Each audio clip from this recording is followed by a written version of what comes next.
Augustus's reign is more successful than he could have ever foreseen, and is marked by many spectacular achievements. Indeed, he lives long enough to make his family seem the natural rulers in the eyes of the Roman people. He becomes the inspiration and model for subsequent leaders. However, there is one major flaw in his settlement of the empire: the issue of succession. The plans he makes are not helped by a whole series of untimely deaths. Long before his death, Augustus was trying to figure out who would follow him. His greatest failure is not providing a proper means of choosing his successor. Because there is no official constitutional position of emperor, there is nothing concrete to transfer to the next person. There is also the vexing problem of how to elect the best qualified person, for better or worse, and many times during the next century, it would be for the worse.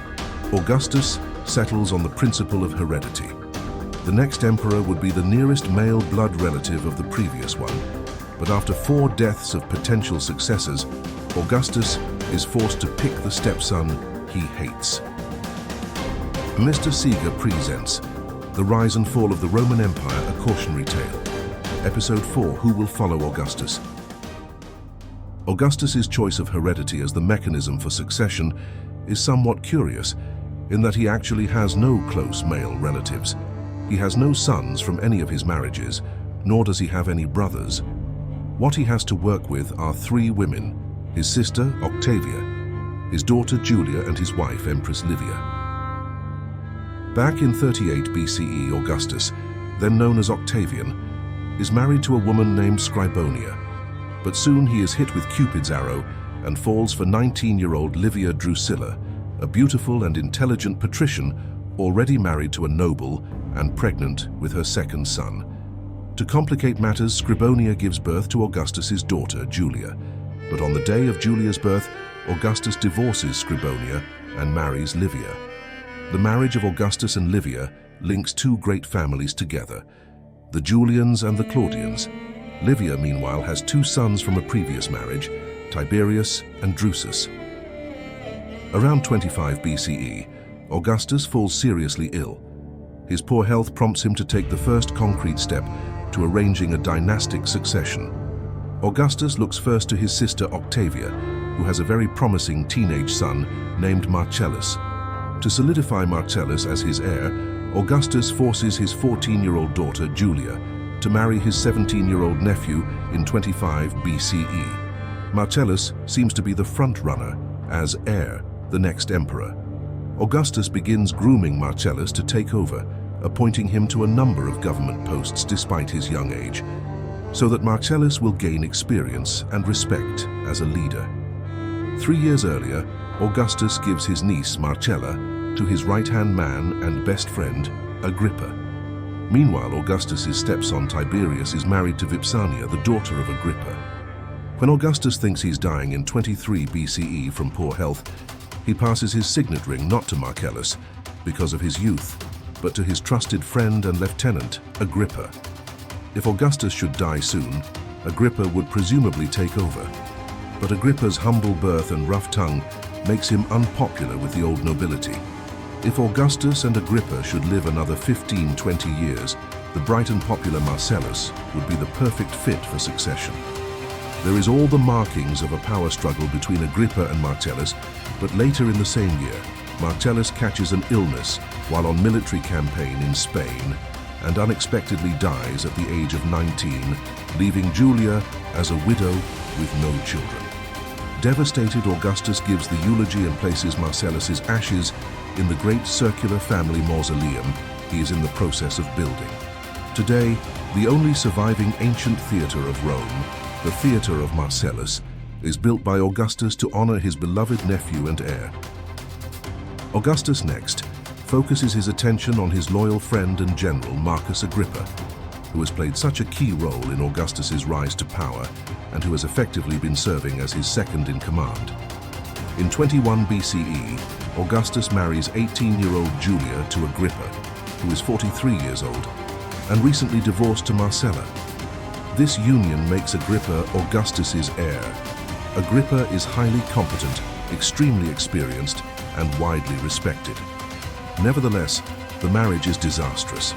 But Julia and Agrippa have many children, including 2 sons, Gaius, born in 20 BCE, and Lucius, born 17 BCE. Everything once again seems fine, until Agrippa unexpectedly dies in 12 BCE. Interestingly, Julia is pregnant with his 3rd son, who will be named Agrippa Posthumus.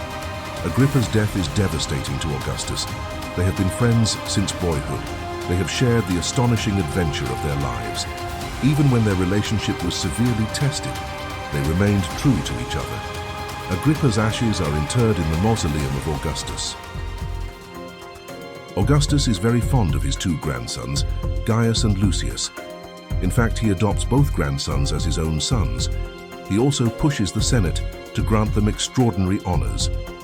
Despite their privileged upbringing, both boys seem stable and promising. Augustus realizes that if he were to die, then the young Gaius and Lucius would be left without a guardian. Now, for the first time, his thoughts are directed toward Livia's adult sons, Tiberius and Drusus. In 11 BCE, Augustus forces Tiberius, the elder of the 2, to divorce his beloved wife Vipsania, daughter of Agrippa from a previous marriage, and to marry Julia, his stepsister, against the wishes of both of them. Tiberius is happily married to Vipsania, with whom he has a son and who is pregnant with their 2nd child. In shock of the announcement of the divorce, Vipsania miscarries the baby. Tiberius will become the protector of the young princes, and his marriage with Julia will help keep the succession that much more securely in the family. By marrying Julia, Tiberius becomes at the same time Augustus's son by adoption, stepson by marriage, and son-in-law by marriage. Meanwhile, younger brother Drusus is married to Antonia, the daughter of Octavia. Thus, Drusus can produce children of Augustus's Julian bloodline, but Drusus dies from battle wounds in Germany in 9 BCE, leaving behind 3 children, Germanicus, Livia, and Claudius. Julia and Tiberius hate each other and never produce any children. By 2 BCE, Julia finds happiness with many prominent men of Rome. Her sins are now doubly damaging because she is not only bringing disrepute upon the family with her outrageous adulteries, but she is also doing so at the expense of a husband who is himself a member of that family. Moreover, Julia is not hiding her affairs. Rome is abuzz with gossip about all her affairs and her partying. This is at a time when her father has introduced laws criminalizing adultery and demanding that women should barely be seen in public, even in the daytime. That a woman should be out drinking with men at night is beyond the pale. In the circumstances, it is difficult to avoid the suspicion that Julia is driven by a determination to humiliate her father, the emperor. Augustus certainly has no alternative but to act. Julia is exiled to an offshore island with Scribonia, her mother, where she will eventually die over a decade later. She is allowed no contact with men and no luxuries, even wine. Augustus, deeply embittered, will never refer to his only child thereafter except as his cancer. He also refuses to have her buried in the family mausoleum. But 4 years later, in 2 CE, Lucius falls ill and dies at the age of 19. Then Gaius is wounded in a military skirmish in Armenia and dies in 4 CE. Therefore, Augustus is forced to adopt his 44-year-old stepson and former son-in-law Tiberius, along with his last surviving grandson, the 15-year-old Agrippa Posthumus, younger brother of Gaius and Lucius. Agrippa Posthumus proves a violent and unpleasant character and is banished to a remote island in 6 CE on account of his beastly nature. Augustus has never really liked Tiberius very much, but Augustus now has little choice but to adopt Tiberius and promote him as heir to the throne. During his final years, Augustus begins to withdraw from public life, excusing himself from banquets and Senate meetings on grounds of old age. On 19th of August, the month is renamed in his honor. Augustus dies in the year 14th CE, 44 years after the battle at Actium, and only a month short of his 76th birthday. Ancient gossip says that Livia is responsible for some or all of these family deaths in order to have her son Tiberius be the next emperor. Some rumors go further, suggesting that, having cleared her son's way this far, Livia then proceeds to remove the final obstacle, Augustus. The devoted wife, this version of the story goes, attending her husband at dinner, poisons his food. Livia is certainly a tough and determined woman, as well as an assured political operator. There is no evidence proving foul play by Livia for any of the mysterious deaths within the royal family, even Gaius and Lucius. It is hard to see how she can possibly be responsible for Gaius's death of wounds sustained in battle in Armenia, and there is no evidence to suggest anything sinister about the illnesses that carry off Lucius as well as Augustus, her husband of 52 years.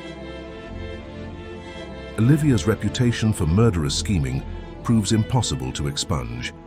This is partly because of the ancient world's perception of evil stepmothers, like in fairy tales. Women, living as they do in a male-dominated society, must feel that they can protect their futures only by advancing their sons' interests. There is little that Livia can do in the face of anonymous gossip. Livia is obliged to suffer slander in silence. We think of Augustus as the start of a dynastical imperial line, the first emperor. But do the Romans think that his powers would be transferred to his heir? Well, Augustus does. His powers, however, are granted to him by the Senate, not passed down from Julius Caesar. Theoretically, the Republic can be restored and revived on his death, but by his death in 14 CE, everyone is so used to having a princeps that the idea of restoring the Republic seems illogical. So, every new emperor must be granted the title from the Senate. Throughout all of this, Augustus has steadfastly persisted in basing the succession on the principle of heredity, and thus sets the precedent for how future emperors will be chosen. They will be the nearest male blood relative, characteristic of a monarchy. When he is building his mausoleum, he would have never guessed that he would have to bury Marcellus, Agrippa, Gaius, and Lucius, and Drusus before his ashes would be interred. In our next episode, we will examine the tumultuous reign of Rome's second emperor, Tiberius, whose indecent proclivities will shock you.